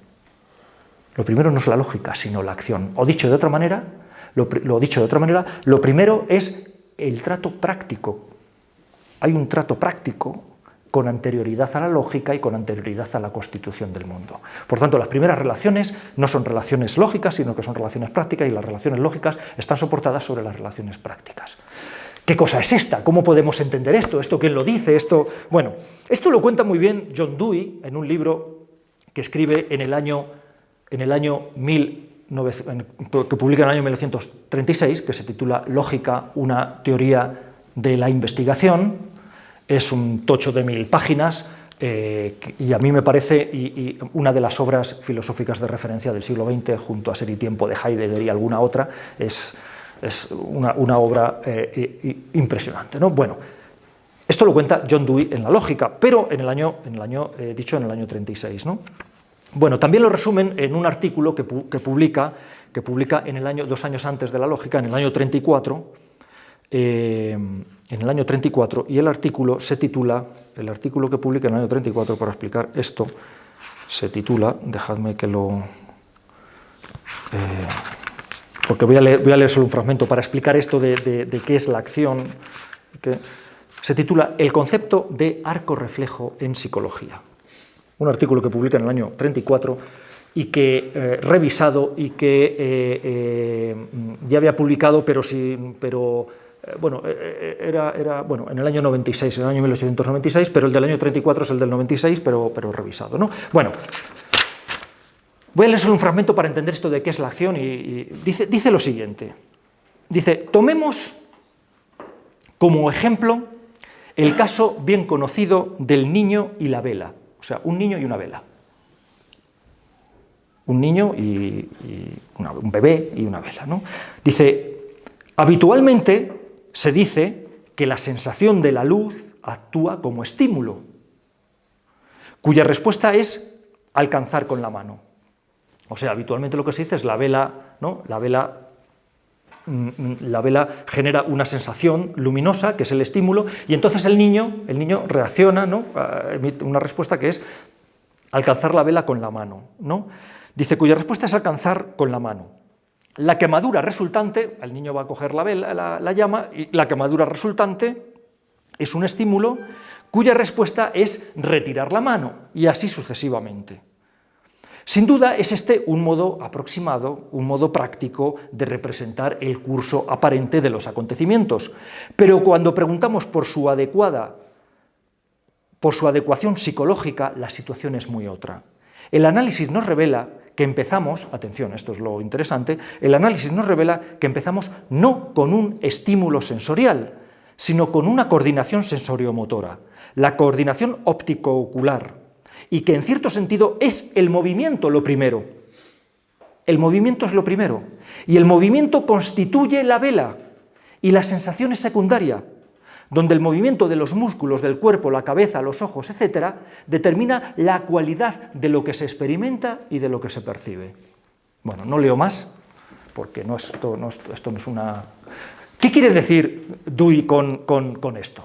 Dewey o Dewey, bueno, los americanos lo dicen de las dos maneras, ¿no? ¿Qué quiere decir Dewey con esto? Pues lo que quiere decir Dewey con esto es que cuando decimos, ahí hay una vela y entonces hay una sensación luminosa y entonces esa sensación luminosa es el estímulo y el niño alza el brazo, lo que está diciendo es, ahí ni hay vela ni hay nada. Ahí no hay vela. Porque la vela no es más que un objeto constituido desde la acción ciega del niño en el entorno en el que le ha tocado vivir. Por tanto, lo primero es una acción ciega. Una acción ciega. Estiro los brazos, me doy 3 vueltas sobre la mesa, abro los ojos y los cierro, no sé qué. Y hay un momento en que me quemo. ¿Daos cuenta? Primero hay una acción.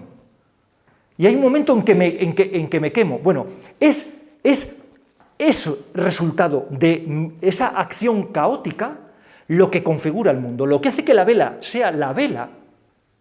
La vela se configura en función de esa acción realizada previamente y de las consecuencias prácticas, concretas, de esa acción. Por tanto, con anterioridad a la acción no hay vela, ni hay mundo, ni hay nada, sino que esto, lo que ha dicho, lo primero es la acción, pero una acción caótica, una acción, ¿no? Dice, lo primero es la acción, y habla en términos darwinistas, porque Darwin, bueno, como sabéis, tuvo una influencia tremenda en la cultura americana, habla en términos darwinistas, dice, lo primero es la acción de los organismos en su entorno, acción ciega, y entonces, y trata al niño como si fuera un organismo. Acción de los organismos, acción ciega, acción ciega del organismo en el medio. A la correlación de organismo y medio le llama situación,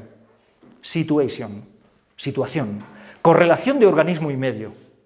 Y entonces ese organismo actúa ciegamente y en función de las consecuencias de esa actuación en el entorno en el que le ha tocado vivir, se va configurando el mundo. Y se configura también la lógica. La lógica surge de esa configuración desde la acción. Lo voy a explicar de otra manera. Está diciendo, con anterioridad a la acción, Ni hay organismo, ni hay medio, ni hay niño, ni hay mundo, ni hay nada, sino que simplemente hay una acción que se desarrolla. Esa acción que se desarrolla genera determinadas consecuencias, por ejemplo, consecuencias desagradables, como que me quemo, o consecuencias desagradables, como que no puedo comer, o consecuencias desagradables, etc. Y ahora viene lo interesante, y lo digo ya de una y luego lo discutimos si queréis. Con el fin de evitar el dolor, se configura el mundo. Con el fin de evitar el dolor, es decir, o como en términos de Dewey, con el fin de evitar una situación problemática o una situación dolorosa, se configura el mundo. Y el mundo configurado se estabiliza cuando se genera una situación en la cual los problemas se han resuelto, es decir, en la cual se ha conseguido superar el dolor o superar la irritación, otro término que utiliza, o la duda que se experimentaba en la situación. Por tanto, daos cuenta de lo que está diciendo en el fondo. Daos cuenta de lo que está diciendo en el fondo. Lo que está diciendo en el fondo es algo tremendo, y algo que me encanta, y algo, lo voy a decir así de una. Lo que está diciendo es que el mundo se configura como huida del dolor. Esto es lo que está diciendo. Es decir, que las cosas en sí mismas no son nada, sino que las cosas aparecen como aparecen en la medida en que esa constitución del mundo se ha estabilizado, y se ha estabilizado porque en un determinado momento ha hecho posible que se solucionen nuestros problemas, es decir, o ha hecho posible que se supere nuestro dolor, o ha hecho posible que la situación que en un momento era bueno, él habla, como he dicho, de una situación irritada, una situación dolorosa, pues esa configuración del mundo cristaliza y se mantiene cuando hemos conseguido convertir una situación dolorosa en una situación fluida. Por tanto, daos cuenta lo que estoy diciendo. Las mesas, las sillas, los árboles, pero no solo eso, sino también la lógica, y también las matemáticas, y también la física, y el conocimiento más abstracto que podamos imaginar. Todo eso son rendimientos que han cristalizado en la medida en que han hecho posible la resolución de problemas prácticos concretos. Lo primero es la acción ciega. Se trata, por tanto, en primer lugar, de actuar, de tener un trato fluido en el entorno en el que nos ha tocado vivir. Cuando Dewey habla de trato fluido, lo que quiere decir es una acción que lleva a la otra, que lleva a la otra, que lleva a la otra, que lleva a la otra. Surge un problema cuando ese trato fluido se corta. Cuando por algún motivo ese trato fluido se corta. Entonces surge un problema. Surge una situación irritante, quiere decir, surge dolor. Dolor en el sentido, por favor, entendedlo, dolor en este sentido amplio había un despliegue fluido en el entorno en el que nos había tocado vivir y de pronto ese despliegue fluido se ha cortado. Y a partir de ese momento iniciamos construcciones del mundo con el fin de generar, salir de esa situación problemática, salir de esa situación dolorosa y generar otra vez una situación fluida. ¿Y qué construcciones del mundo son las que cristalizan, son las que quedan y son las que se transmiten de una generación a otra y son las que nos enseñan en la escuela? ¿Qué construcciones del mundo son las que quedan?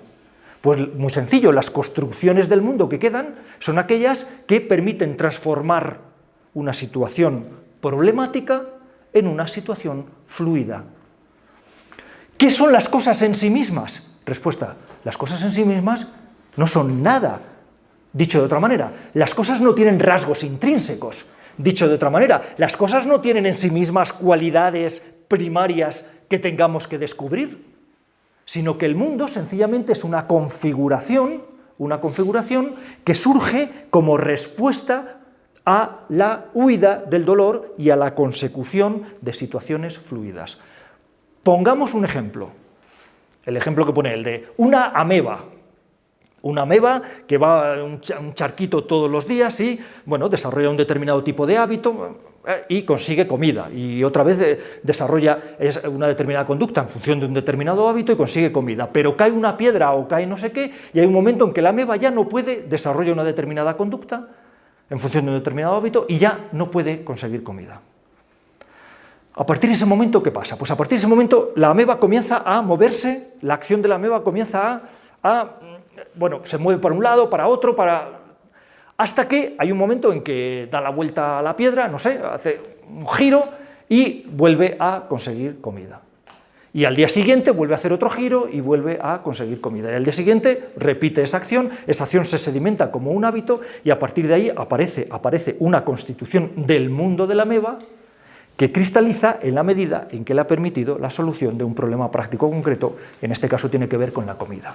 Y la pregunta que se hace Dewey es, ¿y cuál es la diferencia entre Einstein y una ameba? Y la respuesta es ninguna. La diferencia entre Einstein y una ameba es ninguna. Einstein hace lo mismo que la ameba. Por tanto, y nosotros, por supuesto, hacemos lo mismo que la ameba. Por consiguiente, ¿qué son las cosas en sí mismas? Respuesta, no tienen rasgos intrínsecos, no hay nada que descubrir, por tanto nos podemos relajar, la realidad en sí misma no es nada, y más bien lo que tenemos que entender es que la realidad está constituida en función de la construcción de estas situaciones fluidas. Más cosas. Cuando hablo de situación, no voy a leer ahora el texto porque no quiero entretenerme más, cuando habla de situación Dewey, cuando habla de situación el pragmatismo, estamos hablando de una correlación de organismo y medio. Esto quiere decir lo siguiente, esto quiere decir que incluso la noción que tenemos de hombre o de sujeto o de individuo o de etcétera, incluso eso es el resultado de una acción previa. O sea, dicho de otra manera, si decimos esto de, entonces estamos hablando de la acción de un hombre en su entorno. Bueno, no estamos hablando exactamente de esto porque incluso la noción de hombre o la concepción que tenemos de hombre, eso es el resultado de una acción que ha resultado exitosa o que ha resultado adaptativa. Eso es lo que quiero decir. Por tanto, daos cuenta, estas concepciones que tenemos de el hombre, de la mujer, o de un árbol, o de una mesa, o de toda esta división del mundo que hacemos y toda esta categorización del mundo en la que estamos, no es más que el resultado de generaciones y generaciones y generaciones que lo que intentan es construir un mundo en el que se definen los objetos y nos definimos nosotros mismos, los hombres y las mujeres, y etcétera, un mundo en definitiva cuyo objetivo es el de la huida del dolor, cuyo objetivo es el de generar situaciones fluidas. Voy a decir algo a propósito de esto. Cuando Russell estaba explicando esto en Harvard, en unas conferencias que dio en Harvard, en el año 38, y lo estaba escuchando Russell, pues Russell alzó el brazo y le dijo, no entiendo nada. Esto de... claro, Russell le dijo, no entiendo nada, me está hablando de una... me está hablando de una situación dolorosa, de la construcción del mundo de una situación dolorosa, pero el dolor es algo que pertenece a la subjetividad. O sea, no puede haber dolor si no hay un hombre, si no hay una subjetividad. Entonces, y usted parece que está hablando de dolor, pero en sentido objetivo, es decir, el dolor como un dolor que pertenece a una situación, pero y en función de ese dolor en esa situación se constituye el hombre, se constituye la mujer, se constituye el entorno, no sé qué, pero yo no entiendo esto de un dolor no en sentido subjetivo, sino en sentido objetivo. Y le responde Dewey diciendo, me alegra que me haga la pregunta porque usted lo ha explicado mejor que yo. Efectivamente, ¿no? Le dice Dewey, no voy a leer el texto que está ahí recogido, efectivamente estoy hablando de un dolor en sentido objetivo. De un dolor en sentido objetivo significa entender esto. Entender dolor en sentido objetivo significa entender que no es primero el hombre, la subjetividad, y ese hombre y esa subjetividad los que tienen el dolor o los que viven el dolor, sino al revés. Hay un dolor en sentido de una acción, una situación que se paraliza. Y para salir de esa parálisis, entonces se constituye una determinada noción de hombre o una determinada noción de mujer, una determinada noción de mundo, etc. Por tanto, lo primero es el dolor, lo primero es la situación dolorosa o la situación problemática, y en función de esa situación problemática en la que todavía no está constituido ni el yo, ni el hombre, ni el mundo, ni nada, en función de todo eso se constituye el mundo. Y en función de todo eso se constituye la lógica, y en función de todo eso se constituyen las matemáticas. Es decir, en función de este cúmulo de relaciones prácticas que tienen como fin la superación del dolor y que tienen como fin esto, el hecho de que la situación problemática se convierta en una situación fluida, en función de estas relaciones prácticas surge la lógica. La lógica no es más que una estrategia que nos ha permitido en un determinado momento histórico la resolución de problemas prácticos concretos, es decir, la superación del dolor, es decir, el establecimiento de situaciones fluidas. Esa lógica se ha mantenido a lo largo del tiempo, la lógica aristotélica se explica en el siglo IV a.C. y luego en el siglo II la explican en la Biblioteca de Alejandría, y luego en la Edad Media, y luego no sé qué, y llega hasta nosotros. Pero claro, lo que está diciendo Dewey es, pero no creamos que la lógica es una estructura a priori o una estructura trascendental o una estructura que pertenece esto al ser del mundo, sino que la lógica es sencillamente una herramienta que nos ha permitido configurar el mundo de tal manera que nos ha permitido solucionar los problemas prácticos concretos que nos hemos encontrado en el entorno en el que nos ha tocado vivir. Pero puede ocurrir que el entorno cambie de tal manera, que lo que en un momento fue solución adaptativa se convierta en un problema más que en una solución. Es decir, puede llegar un momento en que esa lógica que nos hizo posible la resolución de problemas prácticos concretos, en un determinado momento se convierta en nos dé más problemas que soluciones. Y ese momento, a juicio de Dewey, ha llegado, que es el desarrollo de la mecánica cuántica. La mecánica cuántica dice es un problemón y que nadie acaba de entenderlo, pero no acaba de entenderlo porque nadie acaba de asumir que lo que hay que hacer es cambiar la lógica. Porque la lógica esta que hemos heredado nos ha valido durante muchos siglos en la medida en que ha permitido configurar un mundo en el cual hemos encontrado acomodo, en el cual hemos encontrado adaptación, pero esa lógica, a partir de un determinado momento, nos genera más problemas que soluciones, con lo cual lo que tenemos que hacer es cambiar la lógica. Pero no solo la lógica, vamos más allá. No solo la lógica, a ver, bueno, vale, como esto puede resultar como muy abstracto, voy a hacer un quiebro breve, ya sé que me vais a echar, voy a hacer un quiebro breve y voy a hablar de una consecuencia, voy a hablar de esto mismo, pero en vez de desde el lado ontológico, desde el lado político. Dewey era socialista en Estados Unidos, él mismo se autodeclaraba socialista. Esto, decirle esto en Estados Unidos, pues en los años 30, en los años 40, pues ya sabéis lo que era, ¿no? Estuvo perseguido, hizo un colegio, se lo cerraron, hizo una revista, se la cerraron, en fin. Y sin embargo luego ha tenido mucha influencia pues, en la cultura americana, en el pensamiento americano. Bueno, voy a decir algo, ¿no?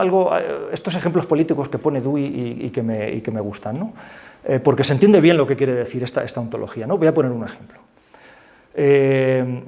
Vale, podemos tener niños, ¿no? Y uno puede decir... y podemos decir, joder, tengo que llevarlos al colegio, actividades extraescolares, pero tengo que ir al trabajo, llego tarde al colegio, llego tarde al trabajo. Bueno, esto que a mí por lo menos me pasa, llego tarde a todos sitios.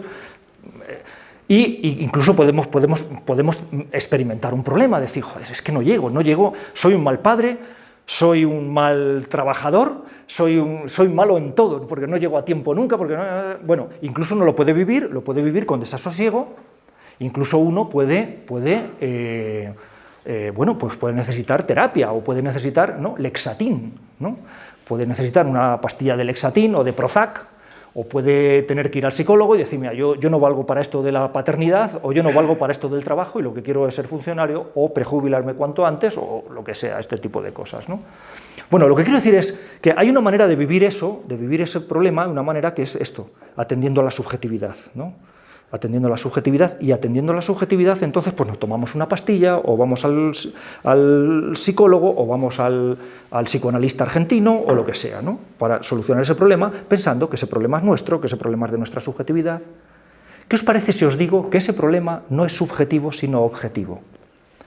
Decir que el problema es objetivo significa decir que eso es un problema, pero no tuyo, sino de la situación. Y decir que es un problema objetivo significa decir que la solución de ese problema pasa no por cambiar tu subjetividad o por cambiar las reacciones químicas de tu cerebro, sino que pasa por cambiar la situación. Y cambiar la situación significa guarderías públicas, pongamos por caso, ¿no? Como era de izquierdas, digo, como era socialista y tal, guarderías públicas. Reducción de la jornada laboral, aquí ya nadie trabaja 8 horas, trabajamos todos 5 horas y pasamos la tarde con los niños. Yo qué sé, se pagan no sé cuántos euros al mes por tener hijos, etc. Es decir, ¿qué estamos haciendo con eso? Pues lo que estamos haciendo con eso es cambiar la situación, entender que el problema no tiene nada que ver con la subjetividad, sino que tiene que ver con la situación, y entender que la resolución, que la resolución de los problemas, que los problemas no tienen nada que ver con la subjetividad, con la mente, con el yo, ni con los psicólogos, ni con todo esto, sino que tienen que ver con las situaciones objetivas que se dan, y entonces la superación de los problemas pasa por la transformación de la situación. Por ejemplo, otro ejemplo, pongamos por caso, un homosexual puede vivir, y de hecho ha pasado y pasará, ¿no? Puede vivir una vida, pues en fin, pues yo qué sé, pues que tiene determinados proyectos de vida que no puede sacar adelante. Y uno puede tratar eso diciendo, confiésate porque eres un vicioso, o que te den corrientes eléctricas porque eres un enfermo, o determinadas pastillas o lo que sea. Bueno, ya sabemos que estas terapias se han dado y todavía se siguen dando, ¿no? Pero bueno, hay otra manera de afrontar el asunto, que consiste otra vez en esto, en entender que los problemas no tienen nada que ver con la subjetividad, no tienen nada que ver con la idiota, sino que tienen que ver con la situación. Y entonces lo que tenemos que hacer es transformar la situación. Y transformar la situación significa, se aprueba el matrimonio entre homosexuales, por ejemplo, ¿no? Ya estamos transformando una situación. Ya estamos haciendo que esa persona pueda desarrollar un trato fluido en el entorno en el que le ha tocado vivir. ¿Qué quiere decir esto? Que esa persona puede sacar adelante sus propios proyectos de vida, desarrolla un trato fluido en el entorno en el que le ha tocado vivir. ¿Daos cuenta de lo que estamos hablando? Estamos hablando de una transformación de la situación y una definición del mundo en función de la situación. Definimos lo que es un hombre, lo que es una mujer, en función de una situación, y en función de la resolución de problemas prácticos concretos. Y decimos cosas tales como que las mujeres tienen los mismos derechos que los hombres, o una mujer tiene que cobrar lo mismo por un trabajo que realiza el hombre de la misma manera, no sé qué, pero ¿eso por qué? ¿Por qué decimos esas cosas?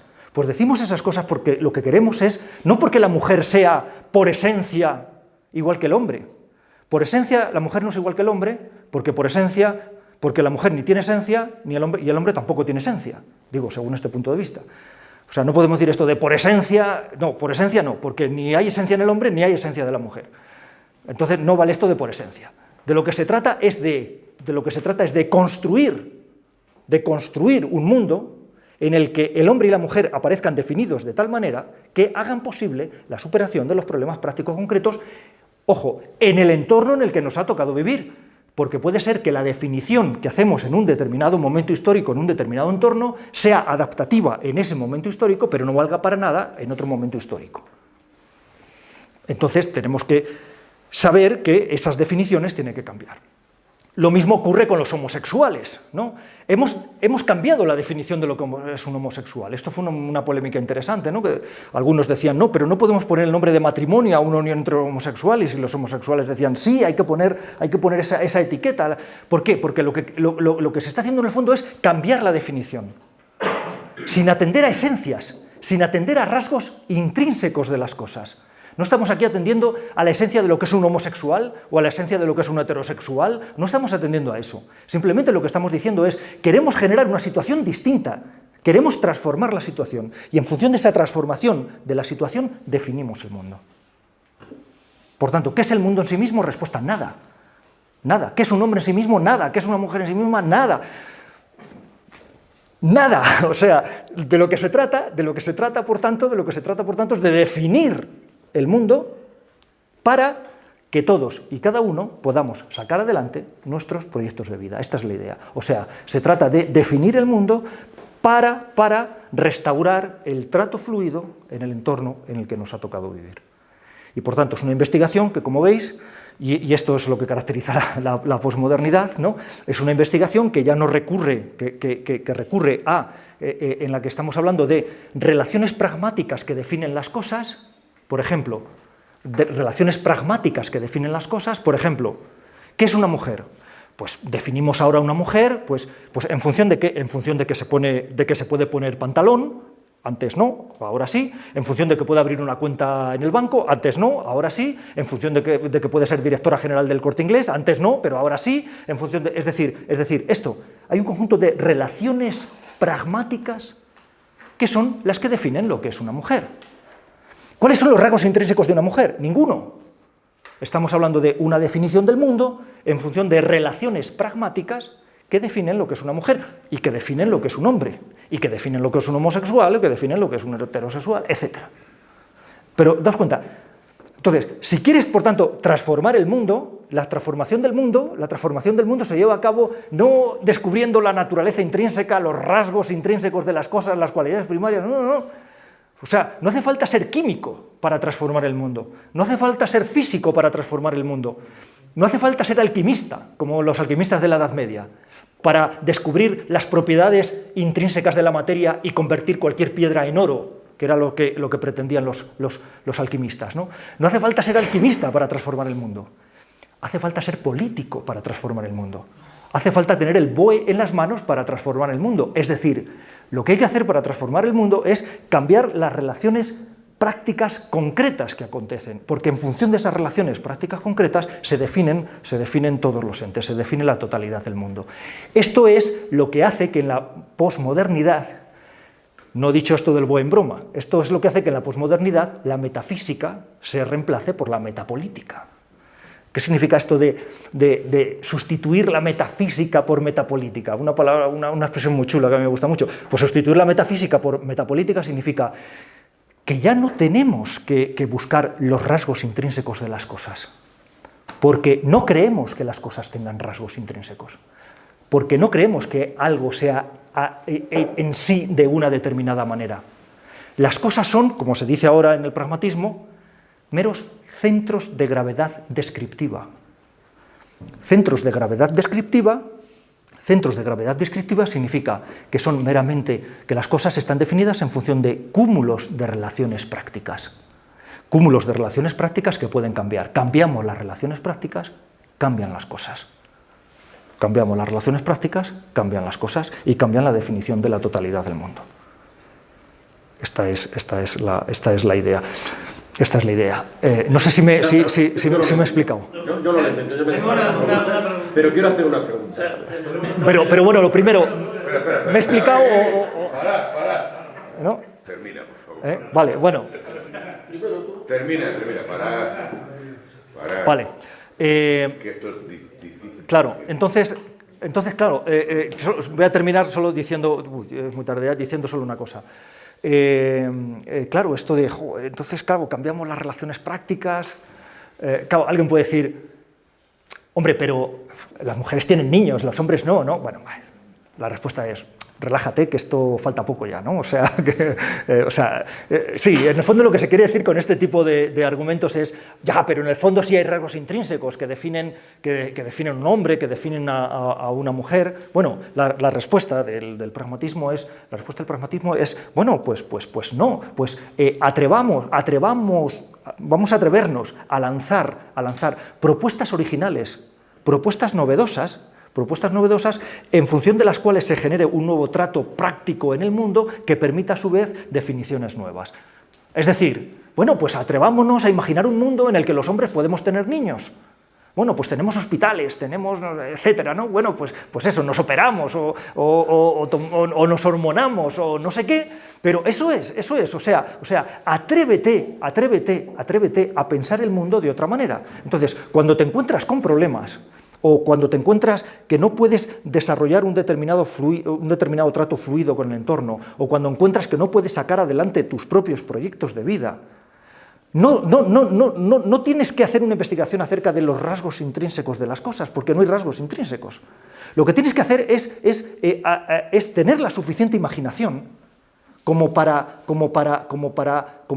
lanzar un discurso completamente distinto, en virtud del cual se generan relaciones prácticas completamente distintas. Y esto es lo que acaba, como he dicho al principio, acaba uniendo la filosofía con la poesía, con la novela, es decir, esto es, atrévete a pensar un mundo distinto, atrévete a pensar en relaciones distintas, relaciones prácticas distintas que generan la constitución de mundos distintos. Por ejemplo, vamos a atrevernos a escribir La cabaña del tío Tom y a decir cosas tales como que los negros se pueden bañar en las piscinas de los blancos, o que los negros pueden subir a los autobuses de los blancos, o que una mujer negra por su hijo negro muerto sufre tanto como una mujer blanca por su hijo blanco muerto. Entonces, cuando nos atrevemos a lanzar estos discursos, estas nuevas narrativas, y en función de ellas se generan nuevos tratos prácticos en el mundo, pues todo ello permite la constitución de un mundo nuevo. Ojo, y con esto termino. Y a priori, ¿cómo sabemos que vamos a acertar? Y a priori, ¿cómo sabemos que vamos a generar un entorno fluido? Y a priori, ¿cómo sabemos que vamos a solucionar los problemas que tenemos pendientes? Respuesta: lo bueno del asunto es que a priori no lo sabemos. No tenemos ni idea. Es decir, podemos decir cosas tales como aprobemos el matrimonio entre homosexuales y podemos estar equivocándonos. Porque eso no lo hacemos con arreglo a una esencia que hemos descubierto o con arreglo a una idea de justicia universal que hemos descubierto. Lo hacemos porque creemos que así nos va a ir mejor a nosotros y les va a ir mejor a nuestros hijos. Lo hacemos en función de lo que nosotros creemos que es bueno para nosotros mismos y para nuestros hijos. Pero nos podemos equivocar, nos podemos meter la pata. Por eso el pragmatismo políticamente insiste en que no es una filosofía revolucionaria, sino es una filosofía reformista. Creen en los programas políticos reformistas, pero no en los programas políticos revolucionarios. Los revolucionarios solo pueden ser revolucionarios cuando creen en la verdad y se sienten en posesión de la verdad. Pero para aquellos, como los pragmatistas, que no saben qué es la verdad, que no creen en la verdad, que no saben qué son los rasgos intrínsecos y que tienen plena conciencia de que se pueden equivocar, entonces estos no se pueden aventurar con la revolución, sino más bien con reformas parciales, pequeñas, que pueden acertar, es decir, que pueden construir un entorno en el que podemos sacar adelante nuestros proyectos de vida, o bien nos podemos equivocar. Y en el caso de lo que nos equivoquemos, pues más vale que podamos volver atrás y lanzar adelante pues nuevas propuestas originales, novedosas, etc. Bueno, pues yo creo que aquí ya con esto ya se puede dar por finalizado.